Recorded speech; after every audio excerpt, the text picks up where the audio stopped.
I started out in IT. That was my area of interest. I then discovered nanotechnology, and when I saw it, I thought that would really revolutionize everything we're doing. So I spent some time and worked with companies down at Cornell University, working on nanotechnology, working at Clarkson University. And now I'm back to information technology because I really do think that everything is information technology as we move into the future. Some say that this is a defining moment in history, much like the Renaissance was. And here are some of the fundamental drivers of change right now, some of which I'm going to talk about. Nanotechnology and material science is one of them. The previous speaker, when she was talking about should children be able to study the structure of matter in kindergarten, they better well be able to do that if we're going to keep up with all of the other countries in this area. Biotechnology and life sciences is another one of the areas, and that is developing very quickly. Information technology, which will be the basis of this, and cognitive science is the final area. Technology convergence is what's happening with all of these technological areas. Information technology is integrating with nanotechnology, and at the very edges of each one of these technologies, there is tremendous innovation occurring. And that is happening at each of the intersections, and then all four of these technologies are combining for things such as life extension, alternative energy problems, and so I'm going to move on. This is one of the fields, biotechnology.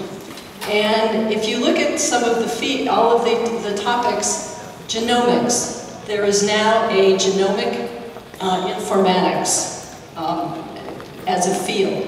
Proteomics has a proteomic informatics as a field, and it's an entirely new discipline, and it is creating new products, it is creating new jobs all over. Nanopharmacology, they have a nanopharmacogenomics. Nanoscience, nanoinformatics. Neuroinformatics is listed on there for brain science. Now, the Human Genome Project was a project that was funded $3 billion for 15 years. Now, 1990 to 2003 is only 13 years. The reason why it was 13 years was because in April of 2003, the director of the Human Genome Project said, we're going to stop the project because we've already done everything that we promised to do in 15 years. And the reason why we were able to do that was because of the advances in information technology over that time period. On April 2nd, 2013, how many of you have heard about the Obama announcement? All right. He announced that the brain mapping project is going to attempt to get this funded for about $100,000, and it's called the Brain Research Through Advancing Innovative Neurotechnologies, or BRAIN. This is a project that would, as one of the researchers had calculated, might require handling yottabytes of data. Yottabyte is 10 to the 24th. So new opportunities. What are the new opportunities that are going to be out there because of these technologies? What are the new things that we will be able to do that we've never been able to do before? Some of the things, people will hear about them and say, I don't believe that could happen. But some of the things that Don was talking about 10 years ago, people said, we don't think that this could happen either. Talking about 3D printers and such. So what are the drivers of some of these things? Some of the drivers are corporations, some of the drivers are the scientists themselves, government trying to solve problems. Every technology we attempt to develop has both a positive and a negative implication, depending on how it's used. So we need to think about what are the benefits and what are the risks. And so some of the students in our classes are asking, what's next? What if this really does happen? What challenges me? What am I passionate about? What threatens me? And what excites me about all of this? So another thing to think about, and really the final thing that I want to leave with you, is that in many of the technologies that are being developed and many of the products that are being developed, the important thing is not what the product does, and this includes even with with an app.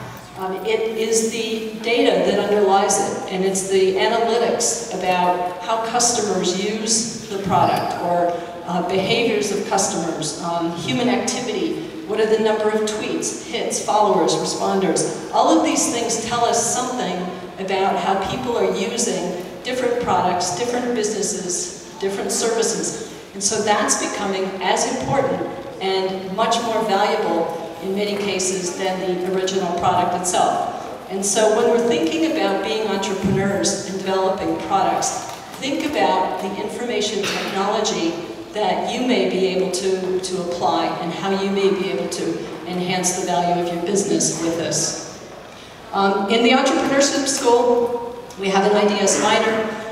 This is the, in the School of Information Studies, we have the IDS minor with a partnership with the Design School as well as with the Whitman School of Management. But these courses are open to students from throughout the campus.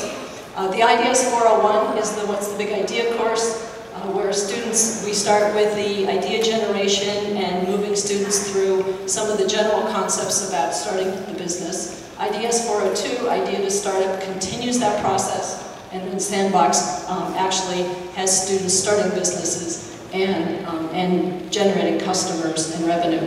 The fourth course in that program, in that minor, is the EEE 370 Introduction to Entrepreneurship.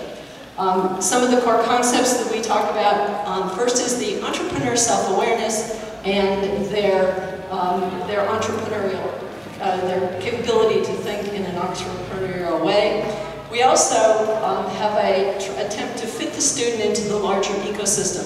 Many of our students do not enter the program thinking they want to be the individual who starts the business, but think that they would like to be part of a startup team.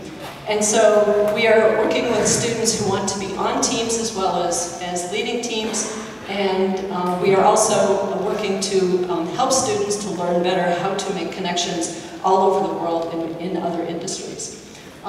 In our program emphasis, we are looking at sort of giving students experience within our courses, pitching experience going out and talking with customers, and then also what are the outcomes that are coming out of these programs. We are vetting assisting students to vet ideas and giving them sort of tough reviews, critiques, helping to think through some of the sort of what the product needs to look like, what does the pitch need to sound like.